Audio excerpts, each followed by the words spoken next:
Jase walked through the door as naked as a peeled orange. I soaked up the view as he crossed the room and snatched his trousers up from the floor. He began to pull them on, spotted me watching, and paused. "I can hold off on this if you'd like to take advantage of my vulnerable position." I raised a discerning brow. "I think I took quite enough advantage this morning." "Get dressed, Patre. We have miles to cover today." He pasted on a dejected frown. "As you command." I knew he was ready to be on his way, too. We had made good time, but between the trip to Marabella and now our trek back, we'd been gone from Tor's watch for over 2 months. He pulled on his shirt, his skin still steaming against the brisk air. The tattooed wing on his chest glistened in a soft fog. Our lodgings had afforded us a hot spring. We had soaked miles of travel from our skin last night and again this morning. It was a luxury neither of us was eager to leave behind.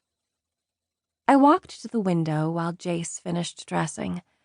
The manor was mostly in ruins now, but hints of its greatness shone through. Intricate blue-veined marble floors that still had some shine in hidden corners, towering pillars, and a ceiling that once held a painting, bits of cloud, a horse's eye, and a beautifully rendered but disembodied hand gracing the broken plaster. Was this the home of a ruling ancient? Aaron Ballenger himself? The opulence whispered like a dying swan. The surrounding grounds were sprinkled with crumbled outbuildings that seemed to extend for miles. They hadn't withstood the ravages of falling stars and time, forests now pulling them back into the earth with their gentle emerald fingers. Even the manor, nested high on a rocky ledge, wore a leafy headdress of trees and vines. But at one time, long ago, it must have been perfectly beautiful and majestic. Whoever had once wandered these halls probably thought it would be perfect forever. Before we left Marabella, the king's aide, Sven, had drawn out a northern route for us that paralleled the Inferniter. The map included multiple shelters and even a few hot springs. It was a slightly longer route, but one he said would be less affected by weather. We were heading into the stormy season, and the Inferniter exuded a permanent warmth. We had traveled fast and far in 3 weeks, and if we kept up our pace, we had less than a handful of days until we reached Tor's watch. As we drew closer to home, I heard the excitement rise in Jase's voice. He was exuberant about the changes we would make. We had a plan. He had things to do. I had things to do. And we had things we would do together. Even though I had fears about our return, I was mostly exuberant too. I could finally admit that I loved Hell's Mouth. It hummed in my blood like it had that first day I rode into it. Only this time I wouldn't be an intruder looking for trouble. I'd have trouble riding right beside me, and I would be a part of it all, helping Tor's watch to become something more. It was all we had talked about our first week on the trail, staking out the boundaries for this new tiny kingdom and revising the rules of trade. Any lingering hopes anyone entertained of taking over the arena and Hell's Mouth would be quashed, especially once they learned that Tor's watch's sovereignty was to be formally recognized by the Alliance. It was to become the 13th kingdom, or the first.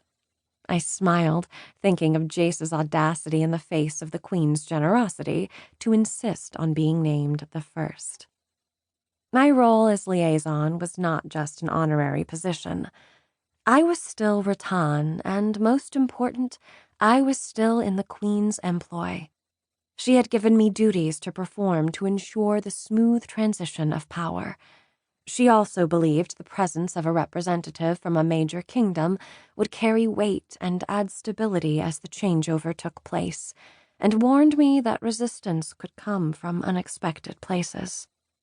She had given me an additional mission, to be my first priority when I reached there. I had told her about the youngest scholar's final guilt-laden words. "I'm sorry. Destroy them." While we'd believed all the documents burned, where there was even a fragment of doubt, there was a mountain of concern. "Secure those papers, Kazimira, and if you can't safely send them to me, destroy them. We have no idea what information the scholars escaped with after the fall of the Commissar, or what they have developed since. We don't want these papers to fall into the wrong hands if there's even the slightest chance for a repeat of the carnage. Or worse." Worse? There was only one thing worse than the great battle: the devastation. Only a handful had survived, and the world still bore its scars. I promised her it would be the first matter that I addressed. She also asked me to send a history book or two if there were any to spare. I'd like to read more about this land. Grayson Ballenger was a brave leader, so very young but determined to protect his charges against scavengers. It doesn't always take an army to save the world. Sometimes it takes just one person who won't let evil win. It's heroes like Grayson and those 22 children who inspire me. The Queen. Inspired.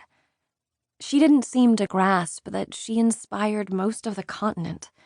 She inspired me. She made me see myself differently. She saw me as someone worth saving in spite of my rags and past. She inspired me to be more than what others expected of me. I dared to believe I could make a difference because the Queen had believed it first. Even when I landed our whole crew in prison, she didn't give up on me. And now, with some pride, I knew she counted on me. I imagined that by now Gunnar had found the mysterious papers and would be trying to decipher their secrets. But regardless of what they contained, Gunnar would be required to hand them over to me, no matter how loudly he protested. Tor's watch would forfeit the recognition of the Alliance if the Ballengers didn't comply. In any event, I had my own means to make him hand them over. Nothing would stand in the way of me keeping my promise to the Queen, or in the way of Tor's watch becoming a recognized kingdom. It wasn't just Jase's dream, it was mine too. And it could be that by now the papers had been brushed aside while Gunnar was consumed with other matters, like preparing for Jase's return.